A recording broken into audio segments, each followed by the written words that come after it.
All right, it's time for Shannon Reads Those Books, number 19, The Iliad, or The Iliad. Hey everyone, it is Shannon, and I'm excited to finally share my thoughts on The Iliad. It was quite an epic adventure, an epic book, and an epic adventure in reading.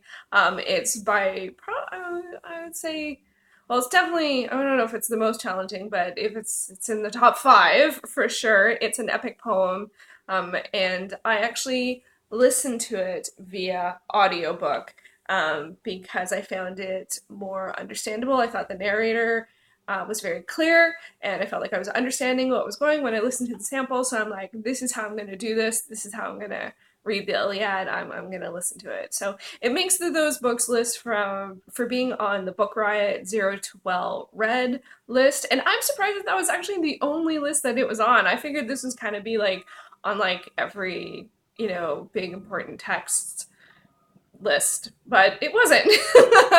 And it is calculated at approximately being written around 800 BC, so it's pretty much the start of things. I think the only thing that tends to be noted as predating it is Beowulf. So it's like Beowulf, the Iliad, and then the Odyssey are sort of like the three super crazy early texts that I'm aware of. So anyway, so now this was really challenging. I am not someone who normally listens to audiobooks, so listening via audiobook was very challenging. It wasn't the habit I have reading. How I listen to it, when I listen to it, if I was doing something else while I listened to it, were all sort of things that aren't part of my normal schedule or habits. Now, I know I was going into this and I charted out how long it was and how much I needed to listen to a week, a day, blah blah. So I got it from the library, so you have 3 weeks, and so it was 16 hours, and so for me that was a fair amount to try and work in half an hour to 45 minutes a day on most days to try and listen to it. And then there was the listening to it, which I was like, felt like, oh, okay, yeah, this is clear. And then like huge spanses of time would go on, and I'm like, I didn't get any of that. Like, not only did I not understand the words, I just like totally missed out on what was happening. And then I felt like I was following stuff. And then all of a sudden, I felt like I was in the middle of this big speech, listening to this big speech, and I couldn't remember who was talking. So that process was really hard. I did end up, there were certain stories, often stories of the gods, that I remembered. For some reason, often Hera's stories I remembered very clearly. I don't know why. Maybe they were more interesting or more engaging. Maybe I was more awake on those days. I don't know. But the basic story of the Iliad is the most of the Trojan War, which starts by Helen, who is married to Menelaus, is actually leaves Greece and goes with Paris of Troy to Troy, so she becomes Helen of Troy, and then the Greeks come to start war and or take her back or want to take her back, that kind of thing. So that's the basic setup of the story. What I didn't realize is how much of the story is actually told by the perspective of the Greek gods, by them, instigating the situation in the first place, or did they? It's hard because, to be honest, I listened to it, I read the cliff notes, and then I also watched Troy. But I watched Troy knowing that it's a version, and they probably took some creative licensing. Although it wasn't bad. When I went back and checked, it wasn't bad. So this is not my understanding of it. I had to work on it. I didn't just listen to it and be like, oh yeah, so there's this and that, and then this happened, and that. No, I retained 3, maybe 4 stories or threads of from listening to it. I gained the most from reading the cliff notes, which was really, really good. And I read them afterwards.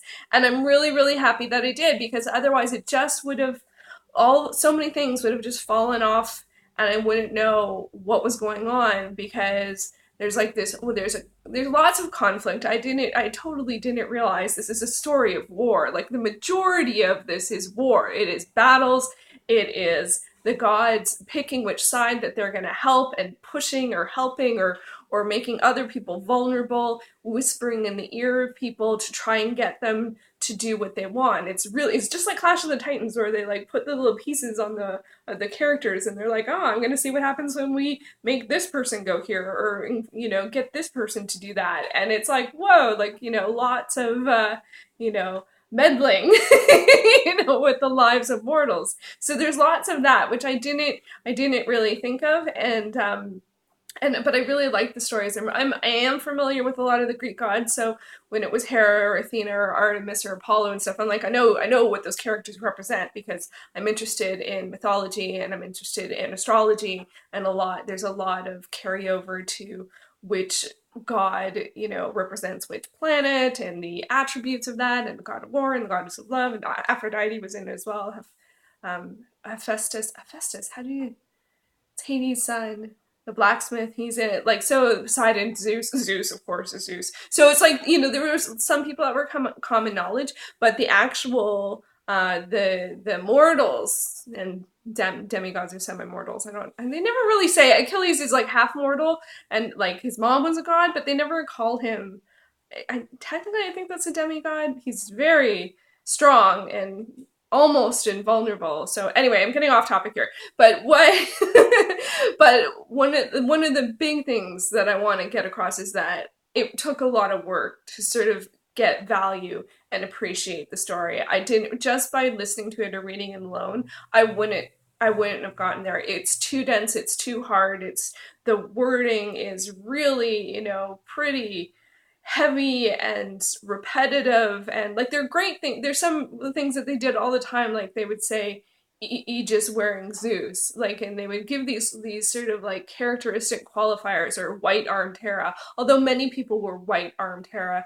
One of the other ones they used to always say was Agamemnon, king of kings. So like it gave sort of like a presence of what the character was like, and that was helpful.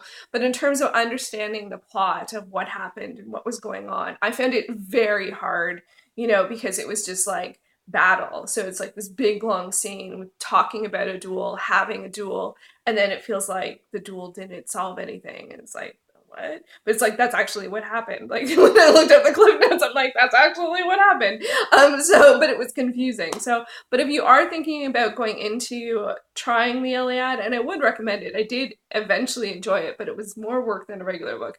I would, at the very least, just have a character list of the Trojans, which is just actually it's just Paris, his brother Hector, and Priam, plus Helen, which is hard because she's actually initially an Achaean, and then they call the Greeks Achaeans, so it's like so she's originally Achaean, and then she becomes Helen of Troy, like everyone knows Helen of Troy, and then there's the Achaeans, Menelaus, which is her husband, her original husband, his brother Agamemnon, and then Achilles, who's, a near invulnerable warrior. Achilles' cousin, Patroclus, who they say differently in the film and in the text. And I don't know which one it is. And then we also have Nestor, who is the sort of war council elder, and Odysseus, who I believe the Odyssey is about. So, and I gotta say, watching the movie was such a joy because I actually knew all the actors, and although the movie is not very good, and sadly Brad Pitt's acting in it is not very good, I actually think he is a good actor. I just feel like this performance wasn't great, and Achilles is a bit of a challenging character because he's such a hothead. But he's near invulnerable, so he can be. So he's kind of, I don't know, spoiled in a weird way. But I knew all the actors from so many other things, and like Agamemnon is played by Brian Cox. Like I would never cast Brian Cox as Agamemnon. He was fabulous. He was so fabulous. But at the time I watched it, I didn't know many of the actors, save for Brad Pitt and there was one other Orlando Bloom, and so I couldn't figure out who was who, because often they're in helms and they're fighting, and I don't know. Anyway, but literally, if you're interested in taking it on, I would just have a list of those two sides of the war, and also perhaps the gods who side with each side, because they do meddle, they do push, and there's some really great stories within the stories, like, and great visuals, and I really enjoyed some of them, especially the one of creating armor. I think Hera asks Hephaestus, I can never say, Hephaestus? to make Achilles a new armor for Achilles, and it was like, in some ways, if you're not interested in description, it's like this huge, like, I think it was like it's a whole chapter talking about like creating his armor, and I really liked it.